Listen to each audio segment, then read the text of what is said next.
La lectura se encuentra en Hechos, capítulo 20, versos del 7 al 12. El primer día de la semana nos reunimos para partir el pan. Como iba a salir al día siguiente, Pablo estuvo hablando a los creyentes y prolongó su discurso hasta la medianoche. En el cuarto piso superior donde estábamos reunidos había muchas lámparas.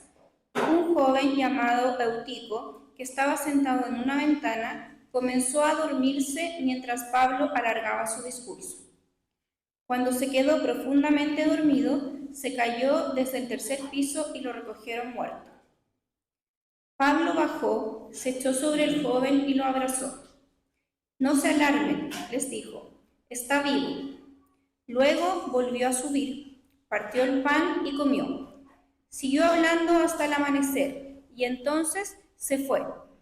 Al joven se lo llevaron vivo a su casa para gran consuelo de todos. Continuamos con la lectura en los versos 18 al 36.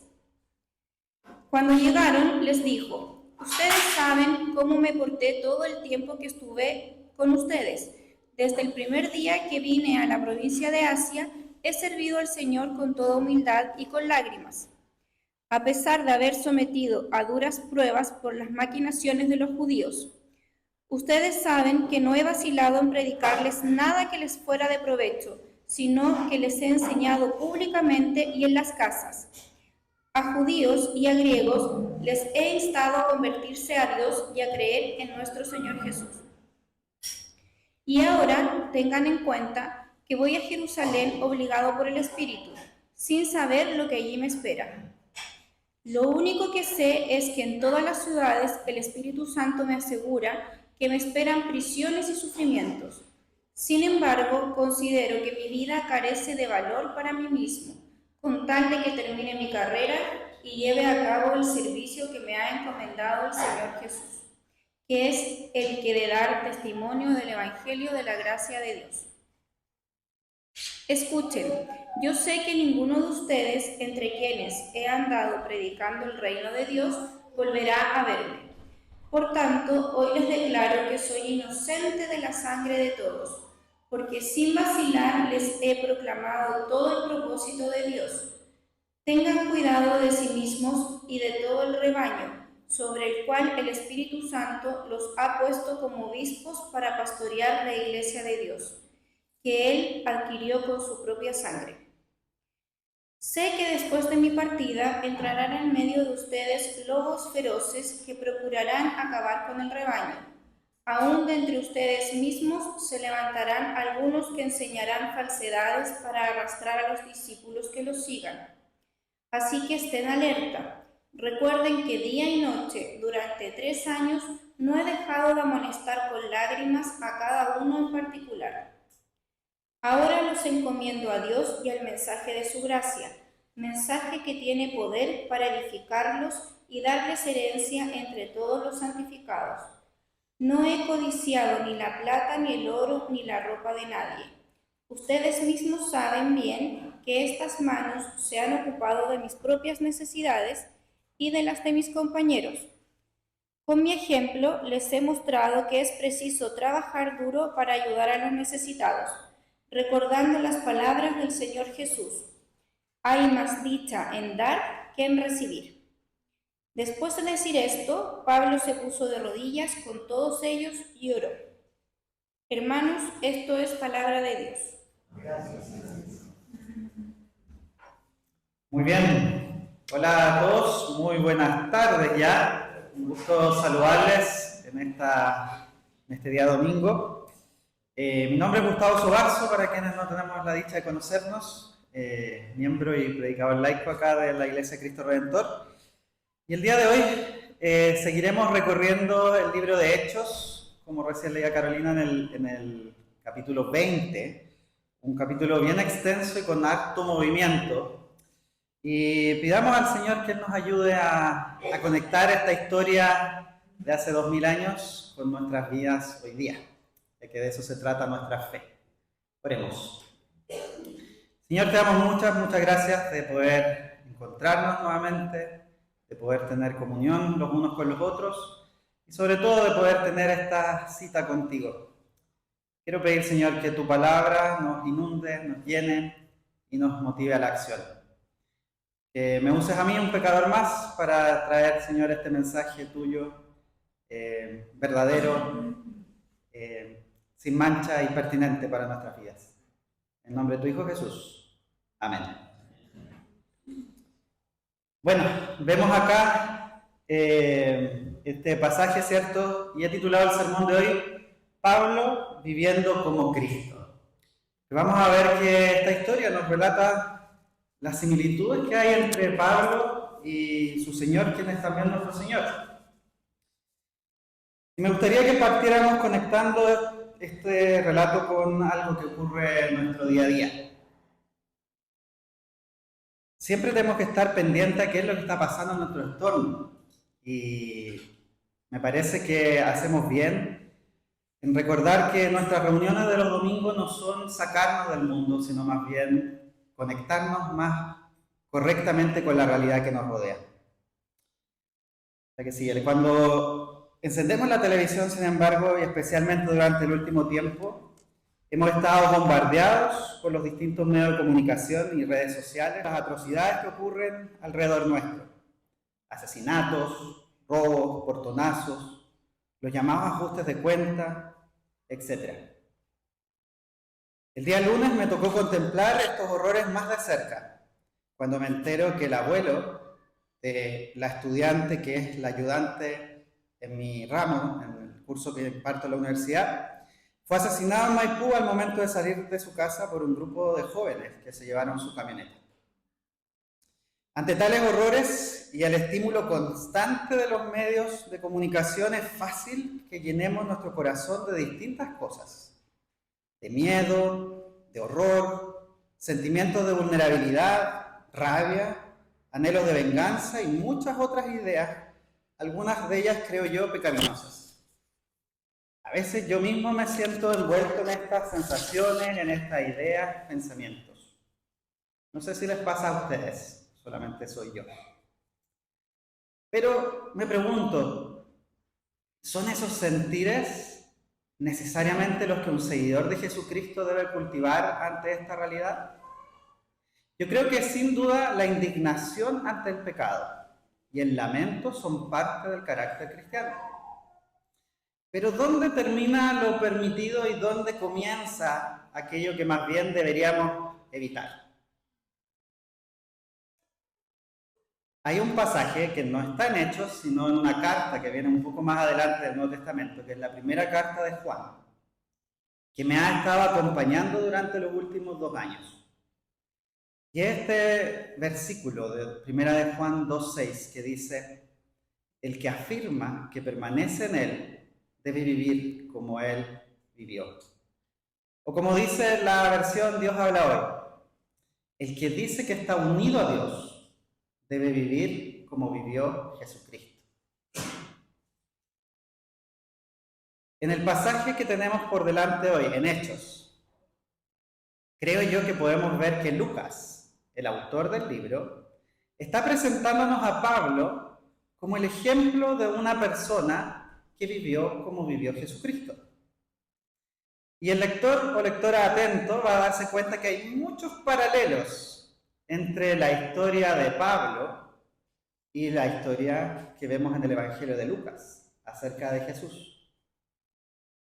Con esto, la gran lección, creo yo, es que para los discípulos de Jesús es posible y deseable seguir el camino del Maestro. Y eso es bueno. O sea que sigue. Entonces quisiera que nos pongamos un poquito ahora en el contexto de lo que está pasando en la narración de Hechos. De ahí vamos a volver al siglo XXI. Y vemos que Hechos, en este segmento del capítulo 20, como que aprieta el acelerador de repente y nos relata uno de los viajes de Pablo casi completito, acá solo en este versículo. Y les traje este mapa para que veamos un poquito el recorrido que ocurre acá desde los versos 1 hasta el 38. Habíamos dejado la semana pasada a Pablo y sus amigos en Éfeso, allá en la costa, ¿cierto?, occidental de lo que hoy día es Turquía. Había quedado allá. Y durante este capítulo va a ir moviéndose por varios lugares ya hacia Europa, en Grecia. Va a ir, ¿cierto?, hacia el sur, Corinto. Va a subir luego hacia Macedonia. Y luego va a volver hacia el lado de Asia, camino a lo que es Turquía hoy día y también luego hacia Jerusalén. Entonces ocurre muy rápido, va Lucas narrando un viaje tras otro, pero yo quiero que junto con Lucas hagamos una pausa en 4 lugares en los que ocurren cosas significativas y que, según yo les denunciaba adelante, nos muestran similitudes entre la vida de Pablo y la de Jesús. Que sí. La primera parada, o el comienzo quizás de este viaje, en este capítulo me refiero, es lo que ocurre en Éfeso. El capítulo 20, el primer versículo, parte con un gran alboroto que está conectado con lo que vimos en el sermón de la semana pasada. Mientras Pablo estaba en Éfeso, Pablo debe huir de esa ciudad. ¿Se acuerdan por qué? Les recuerdo. Pablo estaba cumpliendo con su cometido, que era predicar el Evangelio de Jesucristo y la fe en Él como única salvación para todos. Esto en general fue bien recibido, pero hubo un grupo de personas a las que no les convenía en absoluto que esto se siguiera divulgando. Estas personas representan tanto los poderes espirituales como económicos también en aquella época. Están representados en Demetrio, que era un platero, ¿se acuerdan? Que lideró a los artesanos que hacían figuras de la diosa Artemisa. Y los lideró para conspirar en contra de Pablo y asesinarlo. El mensaje de Pablo, que es también el mensaje que tuvo Jesús, fue absolutamente contrario a la idolatría de la diosa Artemisa. Pero más aún, en ese mensaje de que Jesús solamente es el único que salva y que la fe debe ser depositada en Jesús, había un mensaje que iba contrario a otro Dios, que tal vez está incluso presente el día de hoy, que es la idolatría hacia el Dios Mamón, quien representa entonces el amor por las riquezas y por el dinero. Proclamar el Evangelio entonces para Pablo provocó roces con estos poderes. Roces que no son indiferentes ni superficiales. Y fíjense que eso mismo ocurre hoy y ha ocurrido en todas las épocas desde Jesucristo. En que cuando alguien predica la lealtad exclusiva hacia el Dios verdadero, eso choca violentamente con la tendencia del corazón humano a tener otros dioses. Y esto no gusta, especialmente a quienes ostentan lugares de poder. Jesús pasó por eso. Pablo ahora también lo vivió. ¿Pasaremos también nosotros por aquello? ¿En qué medida nuestra propia predicación y testimonio está incomodando o puede incomodar a los dioses que habitan en quienes nos rodean? ¿O incomodar a los poderes económicos y también a los poderes espirituales que nos rodean? Esto provocó que Pablo tuviera que cambiar sus planes y huir rápidamente. Y es posible que su salida intempestiva entonces dejara muchas interrogantes en la iglesia de Éfeso. Pablo sale nada más de esa ciudad y es posible que hayan quedado cosas pendientes ahí. Y vamos a ver después que Pablo atiende a esas cosas. Pablo sigue viajando, pero vemos en el versículo 3 que la amenaza de muerte continúa. Pero también vemos que él no va solo. Él iba rodeado por una comunidad de amigos y de hermanos de todos los lugares de donde había predicado. Y ahí Lucas nos deja la ciudad de origen de cada uno de los discípulos que iban acompañando a Pablo. Esto también incluye, fíjense, a Lucas mismo. Y esto es lo lindo de acá, que Lucas está contando algo no porque se lo contaron, sino que él ya es parte de la misma historia. Él es un testigo ocular de todo lo que está ocurriendo en este capítulo y nos lo narra en primera persona. Todos sabemos que Pablo y sus amigos van recorriendo en el anterior muchos lugares, el mapa por favor, muchos lugares de Grecia, vuelven a subir hacia Macedonia y viene un encuentro ahí en lo que aparece como Troas o Troade, ¿ya? Y ahí se detiene un poquitito la narración, la que viene hacia adelante. Segundo punto, segunda ciudad, Troas, milagros como los de Jesús. Este ritmo acelerado de la ciudad por la que va pasando Pablo se detiene en Troas, porque hay un hecho extraordinario. La iglesia se reúne en una casa para celebrar la cena del Señor.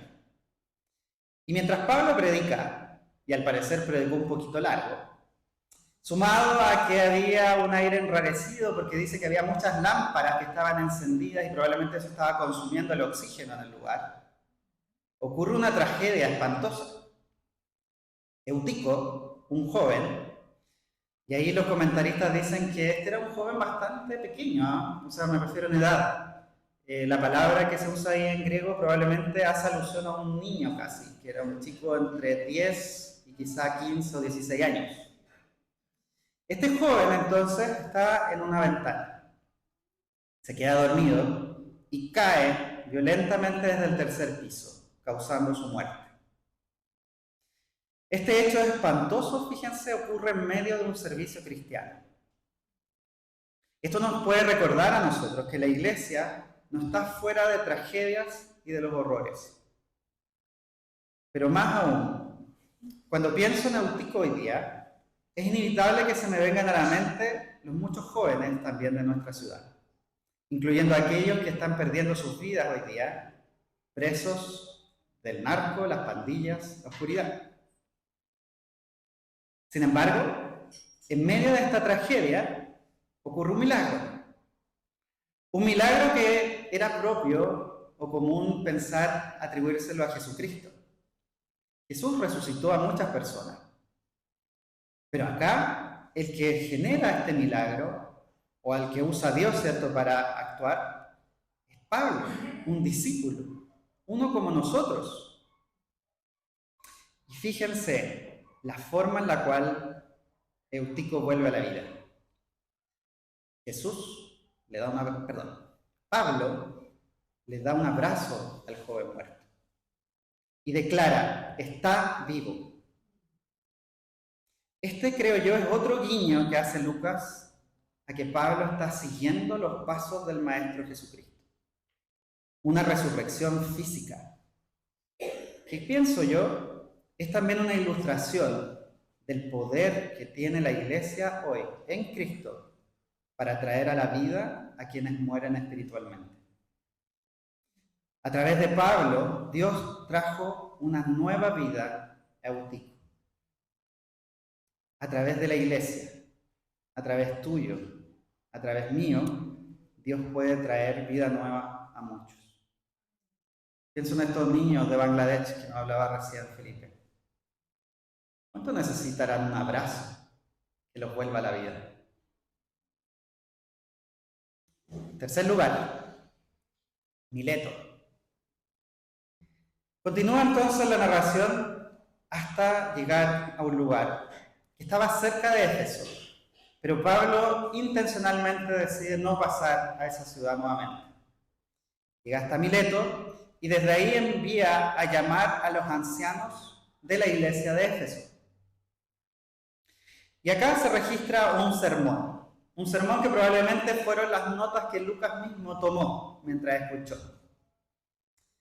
Dice John Stott, el teólogo, que este sermón es muy especial en el libro de Hechos, por una característica que tiene, y que de los varios sermones que están registrados, tanto de Pedro como de Pablo o de otros, este es el único que está dirigido hacia creyentes. Todos los otros están dirigidos hacia, o tienen un fin evangelístico, hacia quienes no son seguidores de Jesús. Pero este está dirigido específicamente a creyentes. Y aquí vemos una exhortación, principalmente para los líderes y pastores de la iglesia, pero creo yo que también se aplican muchas de estas invitaciones que hace Pablo a cada discípulo de Jesús. Y podemos ver aquí básicamente tres cosas. En lo que dice Pablo vemos primero el testimonio de su propio compromiso.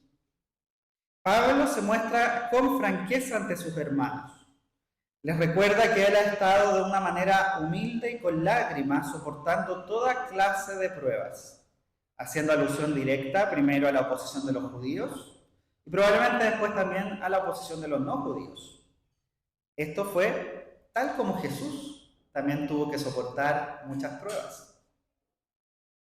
Pero aún en medio de aquello que humanamente podría haberle hecho desistir o tirar la toalla, como decimos nosotros, él ha continuado proclamando el arrepentimiento de los pecados y la fe en Jesucristo.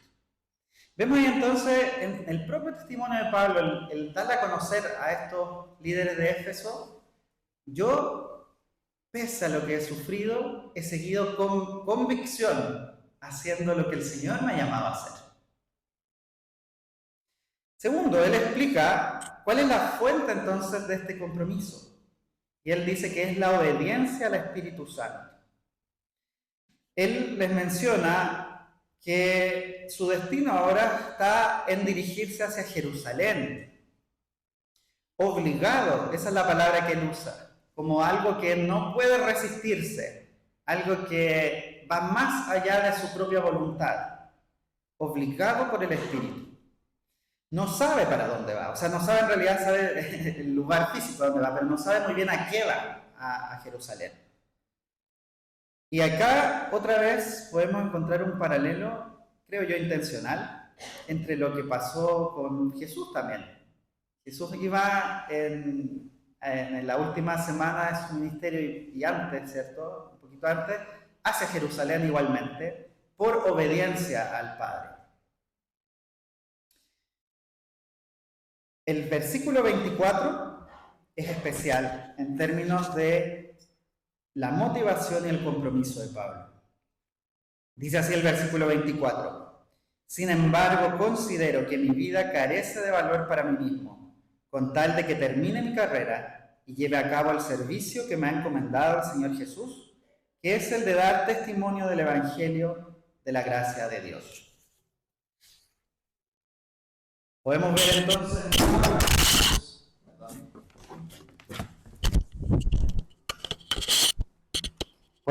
entonces en Pablo una persona de fuerte convicción y compromiso, tal como lo fue Jesús. Pablo entendía la trascendencia de su lugar en esta historia.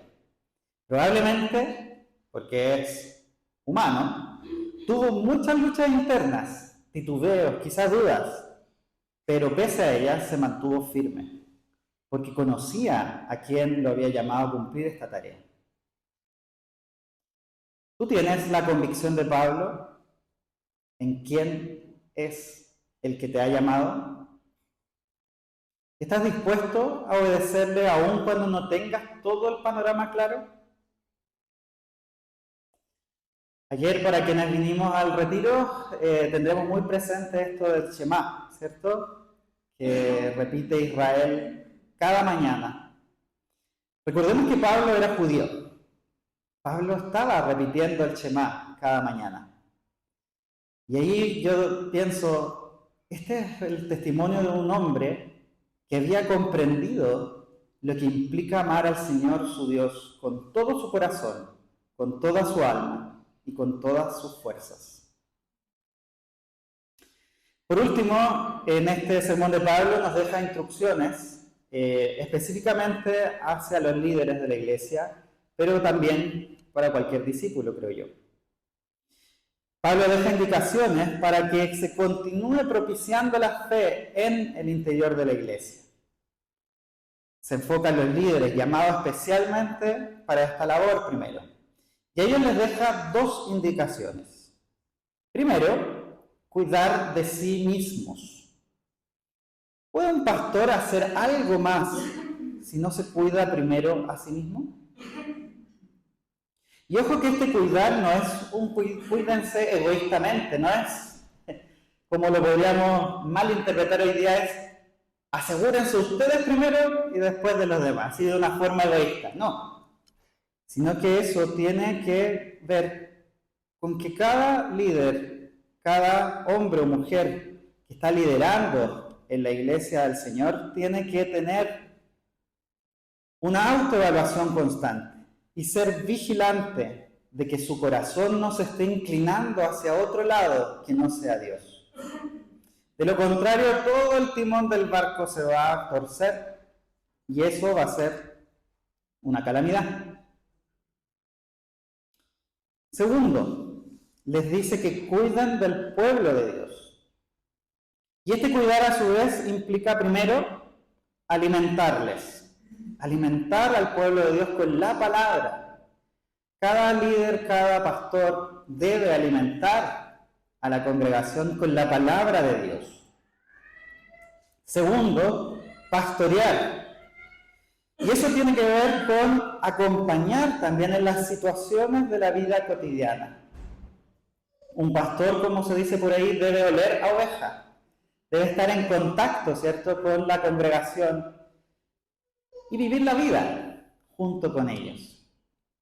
No va a ser entonces un buen pastor, ¿cierto?, aquel que conoce a los feligreses solo de foto, que solo los ve como un número. Así que ojo con eso también. Un llamado a los pastores a involucrarse con la congregación. Y por último también les advierte, Pablo advierte, ¿cierto? Ojo con los lobos. Otro llamado hacia el liderazgo es proteger a la congregación de los lobos. Esta es una importante advertencia que nadie debe ignorar. Desde luego los líderes, pero también cada uno de nosotros. No ser mensos, no ser ingenuos, porque hay lobos. Y estos lobos pueden ser incluso personas dentro de la iglesia que quieren aprovecharse. El pastor, primero que todos, debe asegurarse de él mismo no convertirse en un lobo. Y segundo, debe advertir y denunciar a cualquiera que busque devorar a las ovejas del Señor. Pablo se pone en claro contraste con los lobos. Fíjense, Pablo da testimonio también de sí mismo acá, de que él, mientras estuvo con los efesios, en ningún momento parasitó, por decirlo de alguna manera, ni usó en su propio beneficio a los creyentes. Al contrario, Pablo se encargó de atenderse en el sustento económico, puntualmente, a sí mismo, y también contribuyó como uno más del pueblo. Y él dice acá que él siguió el camino de Jesús, que nos dice que hay más bendición en dar que en recibir. Yo les invito siempre a poner especial cuidado con eso. Damos gracias en este instante, y aquí hago un paréntesis en el sermón, pero creo que vale la pena hacerlo. Damos gracias, ¿cierto?, de nuestros líderes actualmente acá en la Iglesia Cristo Redentor. Pero creo que es un llamado a nosotros a cuidarlos a ellos también en este sentido. A cuidarlos de cualquier tentación, a cuidarlos, ¿cierto?, de caer o tropezar. Pero también creo que es un llamado para nosotros si es que por algún motivo el Señor nos mueve a otra congregación o a otra comunidad de fe. Tengamos ojo con los pastores, cuidémoslos a ellos también, pero no seamos ingenuos también en el sentido de pesquisar y de denunciar a lo mejor algunas conductas que pudieran ser contrarias al espíritu que Pablo acá nos está mostrando de un liderazgo sano. Cuarto lugar, siguiente. El cuarto lugar al cual quiero llevarles ahora no aparece textualmente en el pasaje, pero sí es la conexión que tenemos que hacer con nuestro día a día hoy. Ñuñoa y Santiago. ¿Cómo vamos a vivir? ¿Qué podemos aprender de este pasaje hoy para nosotros?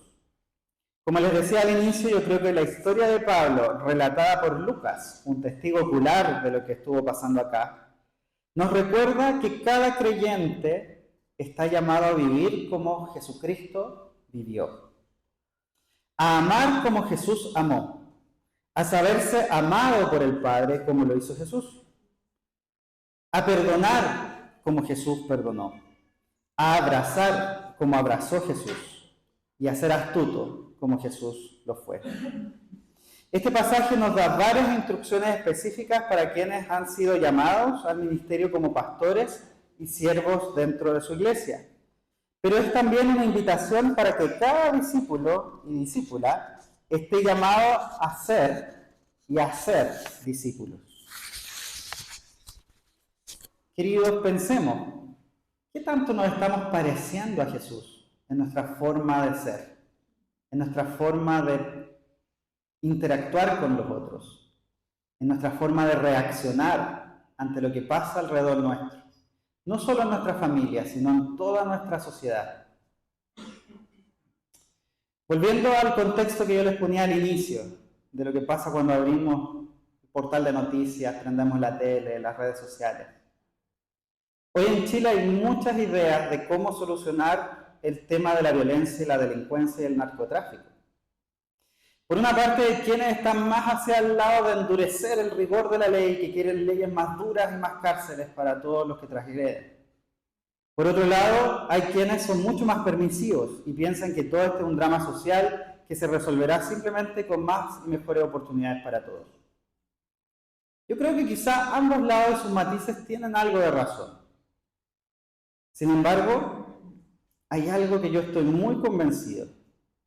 Y es que para el drama que nos toca a nosotros ver hoy, y todo lo que ocurre en el mundo, en todas partes, no va a haber una solución definitiva sino hasta que el Evangelio se esparza por todo lugar. Yo creo que la única solución definitiva para estos horrores a los que tristemente nos estamos acostumbrando viene que el Evangelio de Jesucristo sea predicado.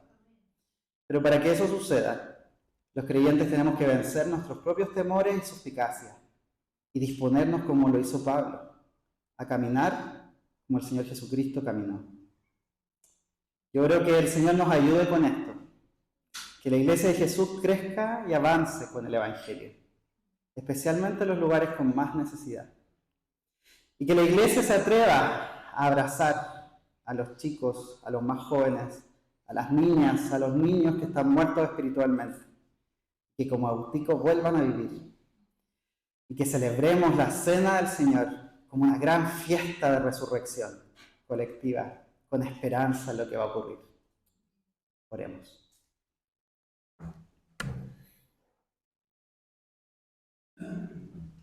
Señor, gracias por tu palabra.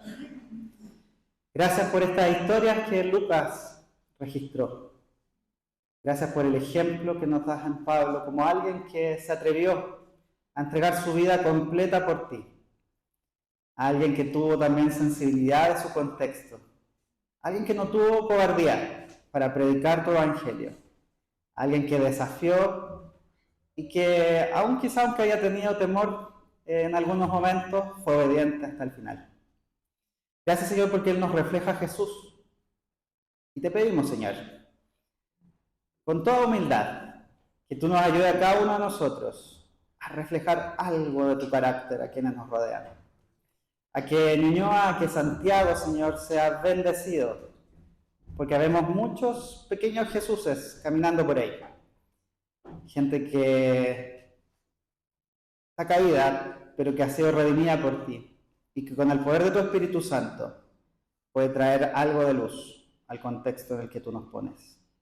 Te pedimos todo esto en el nombre de tu Hijo Jesucristo. Amén. Muchas gracias.